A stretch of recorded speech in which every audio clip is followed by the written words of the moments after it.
Hey there, my name is Alex, I am the Silver Mont, and this is a guide for the near YorHa Dark Apocalypse Alliance Raid series in Final Fantasy XIV. On screen now are some timecodes to take you to a specific boss, if that's the one you're after. We'll be covering the Copied Factory, the Puppet's Bunker, and the Tower at Paradigm's Breach. This won't be an extremely in-depth guide, I will largely just be covering what I consider the important mechanics, the ones you need to know to survive and succeed. That being said, let's get right into it.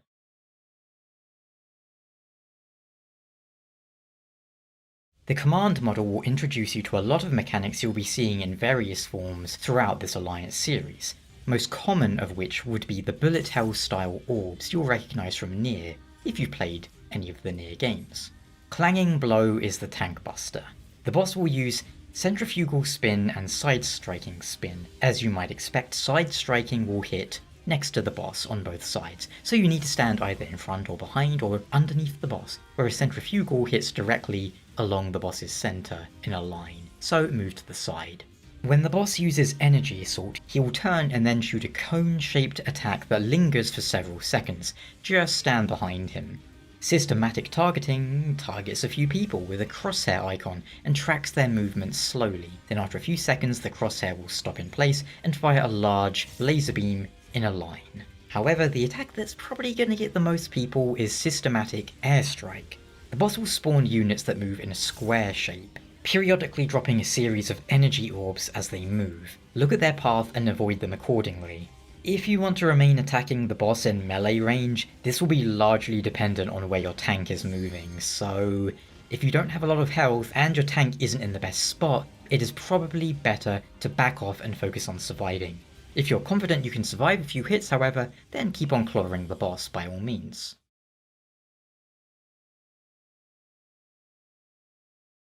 The Hobbes encounter is one that can change considerably depending on which party of the Alliance you are in. First up, watch out for the laser resistance test. This is his unavoidable attack that hits everyone, so have your mitigation or other such abilities ready for when it's coming. And if you're a healer, be prepared to squirt out some AoE healing.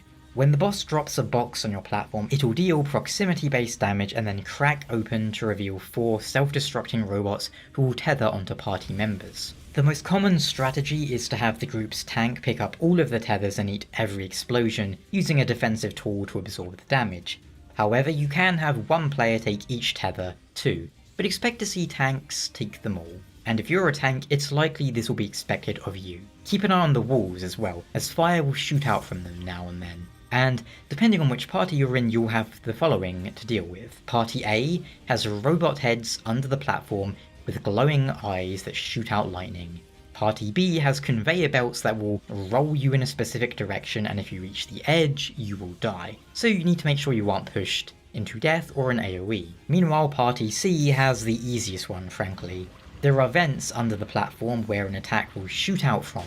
After coming out from the vents, it will then come out from the rest of the platform. So just stand off the vents at first, and then on them for the second hit.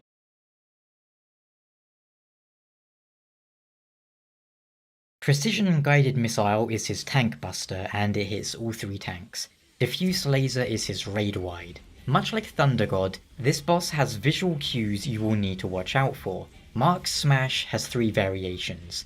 When he pulls back a single hand, move to the other side. For example, if he's drawing his right hand left when you're looking at him, then you move to the right side of the arena. When he raises both of his hands above his head, move closer to him and stay in the middle, as he'll grind up the left and right. When he pulls back, moves his hands out low into his sides, move away from the boss, and to the sides, the edges.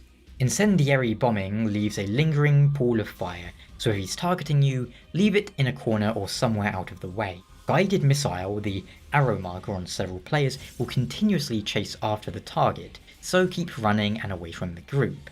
Boss also has meteor circles and an add phase, but the only other noteworthy attack would be his Mark's activation, wherein he'll send out some giant saw blades to attack the platform. Just make sure you don't stand in front of where they'll strike.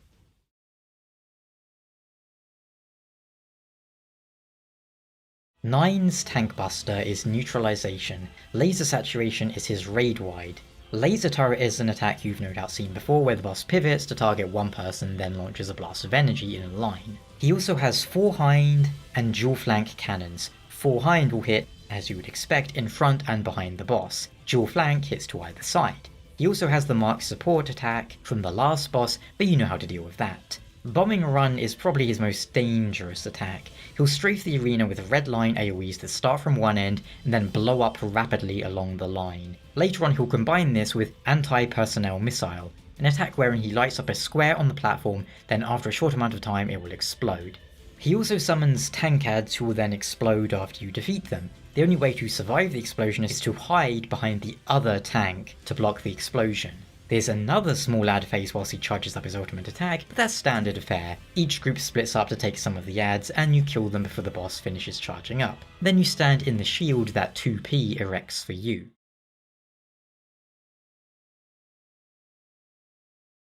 Anti-Personnel Laser is the Aegis unit's tank buster. Diffusion Cannon is the raid wide. Whilst this boss uses a few attacks you've seen before like stag markers, it also has some interesting new stuff, such as beam cannons. Cones will cover the arena and gradually shrink in size. If you look at them, you'll be able to judge where the safe zone is, as demonstrated in the video. Surface Laser will target one player, then do a continuous attack on that spot, destroying anything that stands in it for too long. You've probably seen something similar from some of the dragon bosses. When the aerial units spawn, make sure you don't stand in their path, as they'll potentially knock you off the edge to your doom. As for Refraction Cannon, look for which side of the boss is charging up, then stand on the other side. Finally we have Life's Last Song. The boss will fire out broken rings, stand in the gaps to not be hit by the AoE.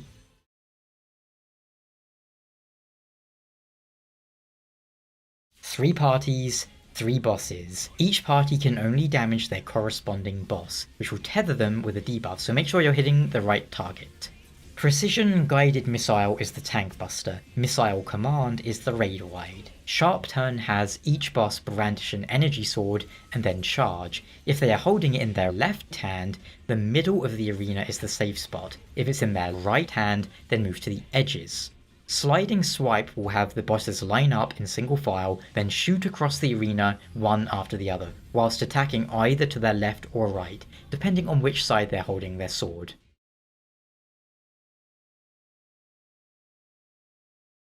High-powered laser is the tank buster. Volt Array is the raid wide here. When the boss moves to the middle of the arena and casts Laser Turret, there'll be 2 different cannons, one that shoots out in a cone and another that gradually moves along the arena. See the video for how to dodge it. Revolving Laser is an attack where you need to stand close to the boss. Then later in the fight you'll have the support pod attacks to contend with. RO10 pods fire in a line, whilst RO30 pods are large circle AoEs. You will also have versions where the pods may turn their direction of the attack so the line goes diagonally. Basically, you want to stand between 2 RO10 pods when he mixes the 2 variations, as demonstrated.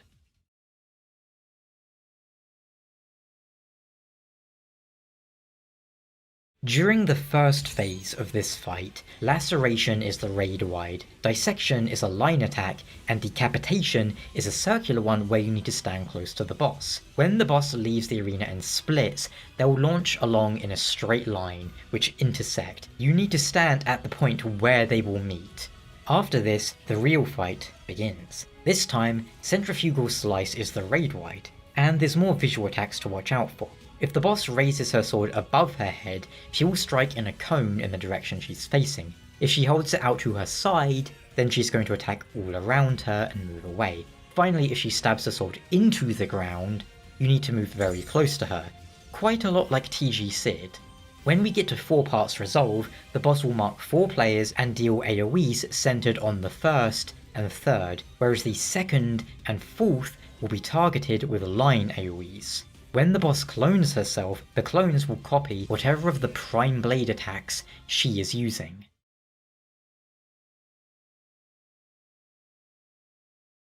Magic Artillery Beta is the tank buster. Roar is the raid wide. Colossal Impact is the boss's bread and butter attack and has 2 versions. When the boss's face is glowing red, it will strike the center, move to the sides. When it pulls back and readies both of its fists, stand in the center as it's going to hit the sides. Lunge is an attack that sends you flying off the edge. However, the boss will spawn cubes that you can align yourself with, so you're knocked into them instead of off the edge. The other main thing this boss does is clone itself to the left and right, and you just need to contend with avoiding its attacks, followed up by the clone's attacks. And once you know how the attacks work, it's very simple to avoid them, even if there's 3 of them in a row.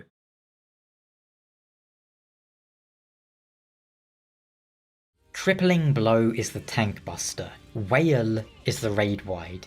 Now these 2 bosses will use the upgraded shield and upgraded lance ability one at a time, alternating between the 2. When upgraded shield is on a boss, make sure you don't hit it as they'll reflect damage from the shield side, so focus on the one with the lance and then when they swap, again move over. You must also spread the bosses out and keep them away from each other. Thankfully, the rest of this boss fight is extremely simple, just avoid attacks with very obvious safe spots and hit markers.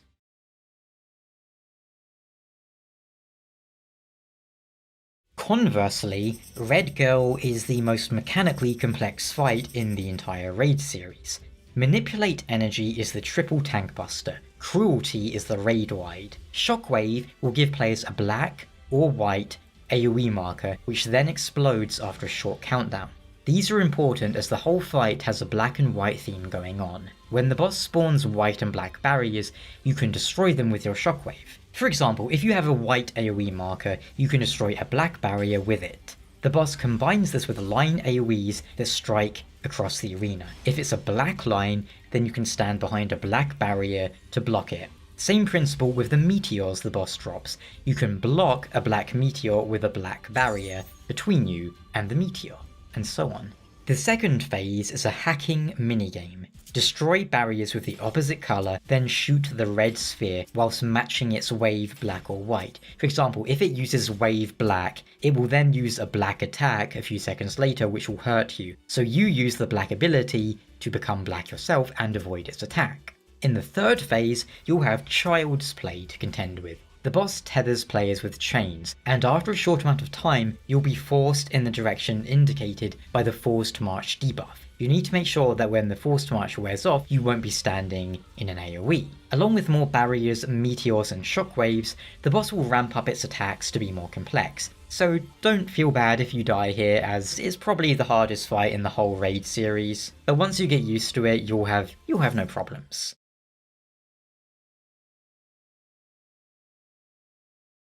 The last boss. Screaming Score is her raid wide. In the first phase, watch out for Made Magic, a wheel of magic that rotates in one direction. It will then roll along that way dealing damage, so head the other way. Darker Note will generally target the tanks, and Lighter Note targets random players with AoEs that then launch across the arena in the direction of their arrows, so of course try and place them on the edges and away from the group if you can. When phase 2 begins, look out below, as the boss will launch an attack at you that must be avoided, or you'll be instantly killed. When the train tracks appear, stand on the red track to avoid the damage. Heavy Arms is similar to the Copied Factory's centrifugal side-striking mechanic. If the pillars are out to the side, go beneath the boss. If the pillars are in the middle, move to the side.